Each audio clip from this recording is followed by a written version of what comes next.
Like I said in my opening month 3 video, I'm going to try to make these things as quick as I can, and as a result I haven't storyboarded them out quite as much as I did the prior months. That said, there's a couple things that as I was watching the content before putting it up that I realized I needed to include in this month, so this is going to serve as kind of a catch-all for the first few videos, just to make sure I hit all of the relevant topics that I try to cover by this point in my live seminar. And the first two things are really kind of intertwined, and they are two ideas: the lesser of two evils, and that I'm really worried for the most part about the hazard that is directly adjacent to the hole location, meaning the hole location that is on the same side of the green that the hole is cut against. For the lesser of two evils, we're going to use number 10 at Pebble Beach. And obviously you can see the ocean is on the right side of this hole as well, and you can see that the green is about 21 yards wide. In the US Open, the tees are back there at like 500 yards now. It's ridiculous. So these guys have roughly 200 yards into the green. Well, our baseline number from 200 is 10, and ocean is an extra 3 yards. So we need to be aiming 13 yards at a minimum from the right edge of the green. And again, the green is only 21 yards wide. So we're actually aiming considerably a few yards left of the center of the green, no matter where the pin is. So we can't aim further right than this line right here, no matter what, even when the hole is located over here.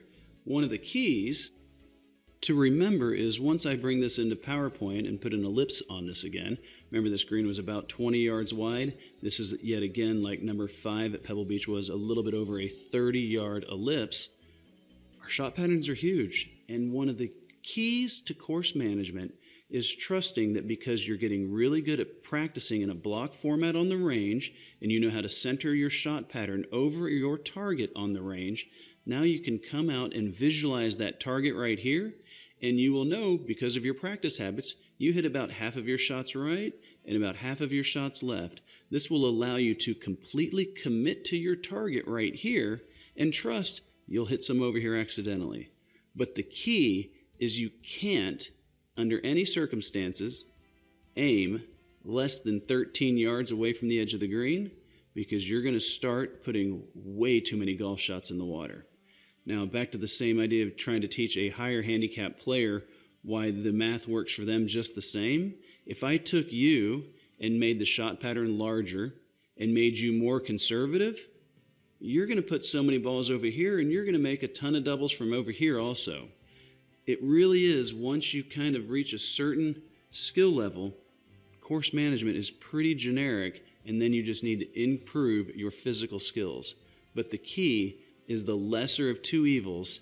You have to respect the math and how far it pushes you away from a water hazard, no matter what. Think of it as like a force field in Star Wars or some other sci-fi movie where you just can't aim to the right of that force field. I was actually going to include this next part in a future month, but now's as good a time as any. One thing that is very consistent with good players, as shocking as this is going to be, with good players is they'll pick out that good target to the left of a pin in this situation, and then they'll kind of hope that they hit it over there by the pin. That is very, very counterproductive. We've all done it. We've all chosen targets away from the actual hole location and then hope we either push or pull it over towards the hole. But there's one guy that does not do that. Now, a question for you. Do you think your style changed over the years? Were you more aggressive as a younger player, learned to be more conservative, or do you think that's never changed throughout your career? I've always played aggressively. Yes, 100%. I am very aggressive, but I am aggressive to my spots. And so wherever I choose the spot it could be, it may be a little more on the conservative side, but I'm still playing aggressively to that spot. Obviously, we've got Tiger Woods talking about playing aggressively to his spot. And I promise you, I don't know if it sounds weird to you or not, but every PGA Tour player that I work with that you've never heard of, or Web.com guys, Korn Ferry Tour guys that you haven't heard of yet, they all have the physical skills, but they all don't quite have this mental part kicked yet. That really is the difference. And they all laugh whenever we talk about this one part, because they're like, I do that 6 times around. Tiger plays aggressively to his spot, which, as he says, might be a little bit more on the conservative side, but he's playing aggressively to that spot. I simply love this audio so much we're going to listen to it one more time. I honestly do believe that it's the most important audio little clip that I have in any of the decade videos. It's just such a profound statement and is just absolutely what guys who are struggling to make it out on tour, what they don't do well. Now, a question for you. Do you think your style changed over the years? Were you more aggressive as a younger player, learned to be more conservative, or do you think that's never changed throughout your career? I've always played aggressively. Yes, 100%. I am very aggressive, but I am aggressive to my spots. And so wherever I choose the spot it could be, it may be a little more on the conservative side, but I'm still playing aggressively to that spot. Just as another quick example, though, an easy one on the idea of the lesser of two evils. This is number 18 at Bent Tree, and it's about a 160-yard shot coming in from right here into this green. And as I scroll in, you can see that the green is only, let's bring in our measuring tool, and you can see that the green it's only 18 yards wide. Again, back there we've got 160 yards usually to this green. That baseline number is 8. A water hazard is 3 extra yards. 8 plus 3 is 11. It's only 18 yards wide. Well, we just have to aim our shot pattern left of the center of the green. And so there is, on this hole, it's just like a magical force field, again, running 11 yards from the right edge of the green. And the thing that I can tell you about this is where the Texas Am was in 2015, and the average score on this hole was like 4.3 and change, 4.4. And honestly, it's 2-iron, 8-iron, or 9-iron. It's a hard hole-ish, but it's not that hard. That extra scoring average is entirely from players having too many double bogeys, from putting too many second shots in the water. They just try to get, they might even be aiming left of the pin. They're just not aiming far enough left of the pin. And yes, I recognize that by aiming over here, that means I'm going to put a decent amount of golf shots in this bunker. It just kind of is what it is. I can make a 5 from here pretty easily. I can make a 4 every once in a while, but I'm not making 6. And that's the key. And this idea of the lesser of two evils goes hand in hand with the idea that I'm really only worried about the directly adjacent hazard to whatever the hole location is. So here's number 1 at Bent Tree in Dallas, and this is obviously set up for a tee shot, which we'll get to in a later video. This is where the one example was that we had with the drone flyover, but for this example I'm going to focus in on number 7 right here. As you could tell, that was a dogleg right, so here we are now zoomed in on the green. We're coming in from the bottom of the image to the top as the direction of play. And so here we've got a pin that's shifted towards the back left. And what I mean by I'm worried about the adjacent hazard is I'm only worried for this pin, I'm only worried about this over here. Over here is actually all fairway run-up. It's a pretty easy little up and down. There's nothing exciting to it. But this isn't really what's in play for this pin. Again, if I bring in an ellipse representing a shot pattern, this isn't really, it's in play, but it's only in play for my really awful shots. What I'm really wanting to know is how much do I not want to be short-sighted, and then I move based on the length of my shot. I move the ellipse further away from the edge of the green. Based on how much do I not want to be short-sighted, I move it a little bit further, or as you'll see next month, if it's really easy, we can actually get even more aggressive back towards it. But overall, this is obviously the place to miss it 95% of the time.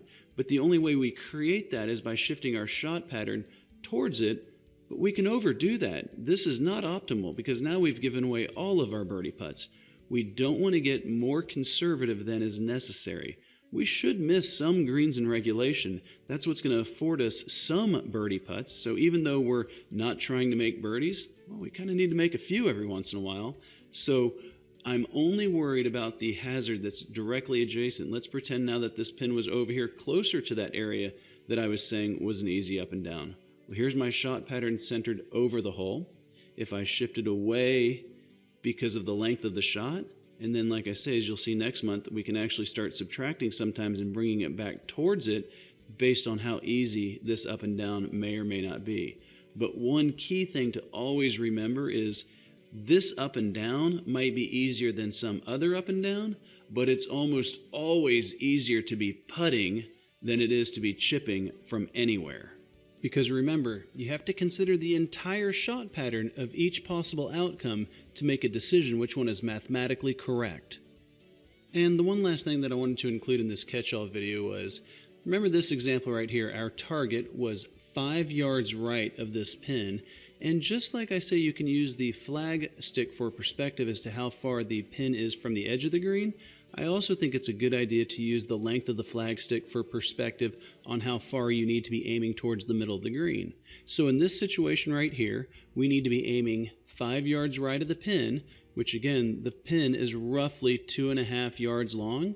So we need to be aiming 2 flag sticks to the right of this hole location.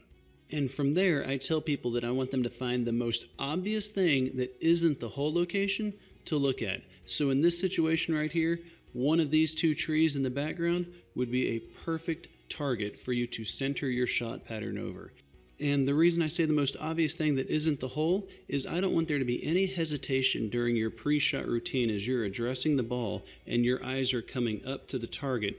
I don't want you to have to be looking around thinking, where was that lip of the bunker or tree? I want it to be the most obvious thing, and you'll be amazed. You'll really find something within a yard or so of that correct target.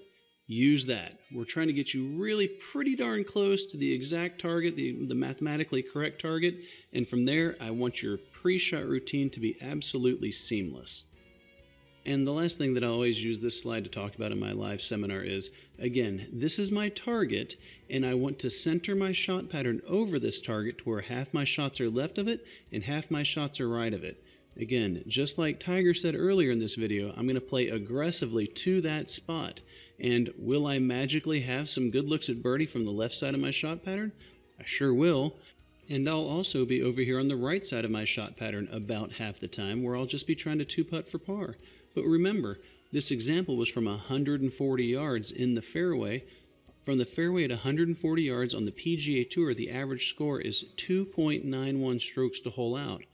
I don't need to make very many birdies. I can even have some 3-putt bogeys in there, but what we really don't need to be doing is hitting any shots into the water left and making silly, pointless doubles, or not playing aggressively to my spot and then bailing out to the right because of putting an uncommitted swing on it. That will just result in silly bogeys from being way too far to the right.